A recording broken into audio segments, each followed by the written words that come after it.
I believe a step before that is to have confirmation from a doctor or physician to provide that information to verify or confirm the extent of those health concerns, and provide, for example, both either a timeline for when we can when we would be appropriate to bring those witnesses to testify at the most earliest date, but at the same time, perhaps even spell out what are some of the accommodations that should be introduced here to again accommodate the folks that we're trying to bring here into committee. And I appreciate Madame Vinola actually including that in her motion, talking about working with the chair to in terms of determining which accommodations need to be brought forward, again, to address some of the health issues and the health concerns here. And so I think that's sort of where we're at right now in terms of our conversation. I don't think we're quite there yet in terms of summoning someone who has a health concern, asking the sergeant at arms to do that. Again, we call it, taking into custody, but it sure as heck sounds a lot like arresting. In from what I'm seeing there, I mean, that seems like a very drastic move. And so I think we want to find that balance here, and I'm not sure if we're there yet. And again, I want to emphasize just how absolutely rare it is to utilize this particular power. And as has been stated before, committees and members of parliament have powers almost unlimited in so many ways. But I think we have to be judicious in terms of how we do that. I also wanted to talk a little bit about something that I began talking about yesterday, but I didn't get a chance to finish. And I think it's really important here because in addition to being sensitive about this particular issue, I really believe strongly that we need to couch our discussions in facts. And, around this table, I get it. There's a lot of politics at play here. And so obviously we know how this works. This isn't anything new around the sun. Folks say things for political advantage. Facts, for example, are oftentimes used for various purposes.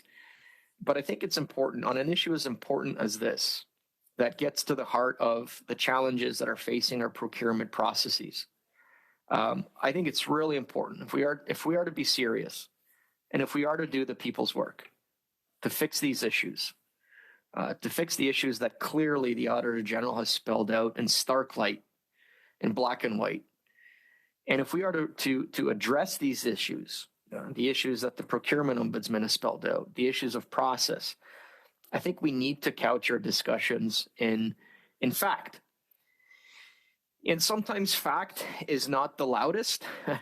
In fact, I think there's an inverse relationship when you often hear politicians screaming and yelling and whatnot. Oftentimes, that screaming and yelling is inversely proportional to fact, and oftentimes it's the facts that sort of quietly, are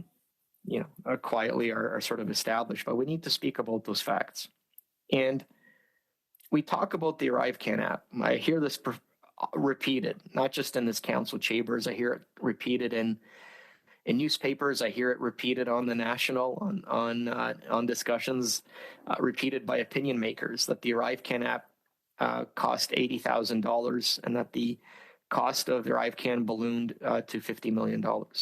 And I really want to get into the record here because it is really important, I believe, that we establish the facts here when we talk about this. And again, it's really important so that we can focus on what is the issue at hand, which is the fact that processes were not strong enough. They had gaps, serious gaps in oversights and processes and documentation. That's the focus of what we're getting at here. And so the original, I really want to quickly run through this because it bears repeating, and I didn't get a chance to complete it the last time I had an opportunity to speak. And this is called, the document is called Border Public Health Measure Costs. from April 1st, 2020 through to March 31st, 2023. And it's ArriveCan related forecasts and actuals. You can find this document. It's a one-page document on the CBSA website. And it talks about the fact that, yes, the original version of the ArriveCan app was $80,000. But where did the other costs go to? And that includes, and the other costs include all the back-end things that make the ArriveCan app work. And so I'll give you an example. There was a Service Canada call center that needed to be stood up. And this was to accept calls and emails from travelers on the COVID health measures in general and the app that could be answered by PHAC and CBSA. That was $6.1 million is the actual cost. $7.5 million was forecast for the Service Canada call center. Sorry, we have a point of order, Mr. Kuzmierczuk. I'm listening very carefully. It's just riveting information coming from my colleague, but now we're getting into areas that are completely irrelevant to the motion at hand. Filibuster. Yes. Mr. Brock has a point. We are debating the sub-amendment, but perhaps you could, we always give wide latitude, but perhaps you could bring it back to the sub-amendment. Sure, I am. And again, I thank you, Chair. I appreciate what my colleague is stating here. But, again, I've heard our debates and our discussions on this issue, and I've heard certain things.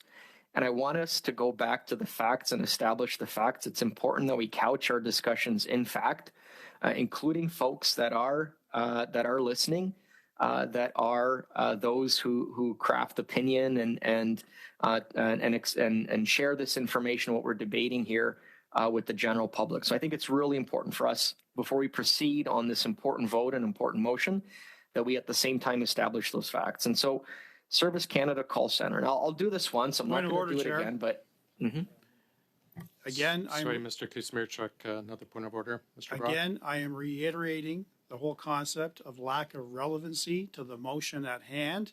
This is a motion regarding compelling witnesses to attend at committee who have ignored previous summons to appear. It has got nothing to do with educating Canadians, according to my colleague, about all the circumstances surrounding government spending on the ArriveCan. Thanks, Mr. Brock. We know that they've wasted $60 million of taxpayer funds. This is clearly an attempt to filibuster on irrelevant issues. So I'm asking, Mr. Chair, that he get to the point and speak to the issues surrounding the motion. Thank you. Thank you, Mr. Brock. Mr. Kuzmierczuk, I'll turn the floor back to you. Again, we allow wide latitude, obviously, in our discussions, but if you could please swing back to the sub-amendment. No, and I appreciate that. I appreciate your latitude, Mr. Chair. And again, I believe my colleague proved my point by his comments. We want to establish the facts here, and Canadians want to know what the $60 million was spent on. And so that's what I'm trying to establish here, because it's important as we move forward, especially as we bring witnesses here to ask questions.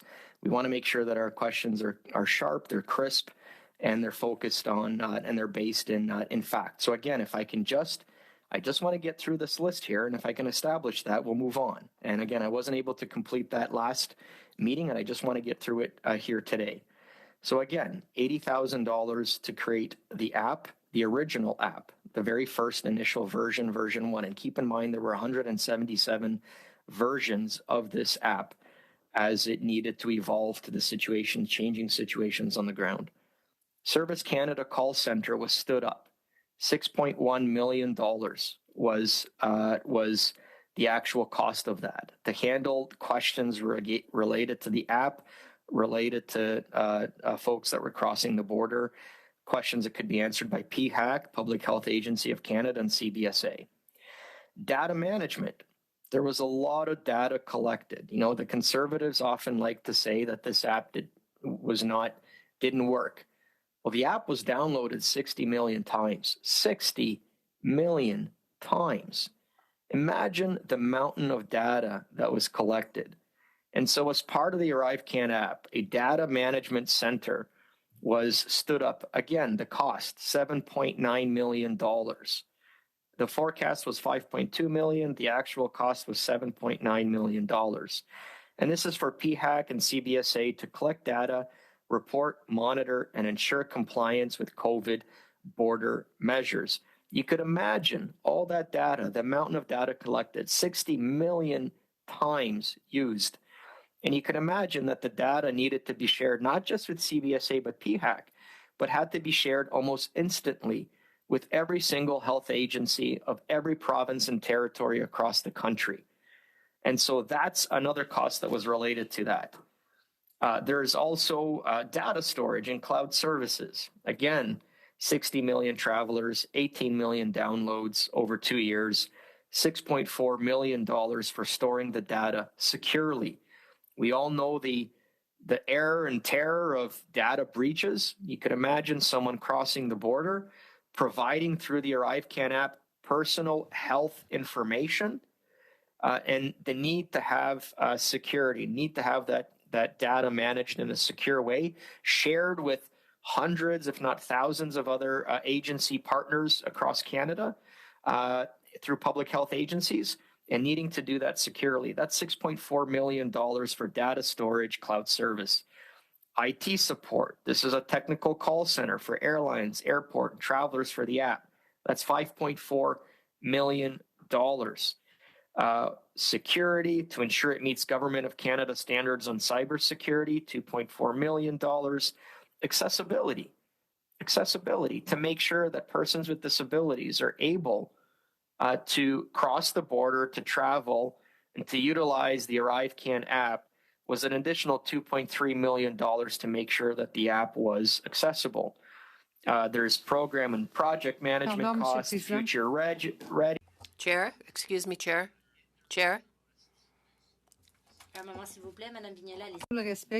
With all the respect that I have for my colleague, this description of the use of ArriveCan during the worst of the pandemic, is there any linkage at all with the appearance or the request for appearance of the witnesses here before our committee? Thank you, Ms. Vignola. Mr. Kuzmierczuk, if you could please come back to the sub-amendment. Well, again, going back to the sub-amendment and the motion that we're discussing here, obviously we're talking about the contracts related to ArriveCan. This is about the contracts related to ArriveCan. And so I am trying to establish some facts, which is what does the $60 million costs, what are they actually, when you break them down, what is it about? Because when you listen to some of my opposition colleagues, they state in their discussions here on camera in this meeting today that you had an $80,000 app that became a $60 million app. And that is false. That is false. That is not accurate. That is not sharing accurate information with Canadians. And so what I wanted to do is to break down what is the actual $60 million. Yes, $80,000 for the original app itself, but the $60 million was because of all the other back-end services and centers that needed to be stood up in order to make the app functional. And the reason why is it important to make the app functional? It's important to make the app functional. I'll give you an example. I'm a border member of parliament, border MP. I've got the Ambassador Bridge right in my backyard. Why is that important to me? It's important to me because the Ambassador Bridge is the conduit for 1/3 of all trade between Canada and the United States. $180 billion of goods travel across that border every single year. You're talking millions, over 2 million trucks cross the border carrying all sorts of goods, whether it's car parts, whether it's medicine, whether it's food, equipment. And so that $137 or $180 billion, 137 American, 180 billion Canadian dollars that travels the border is important because it actually undergirds hundreds of billions of dollars more of economic activity. And so the seamless travel of traffic across the border is very important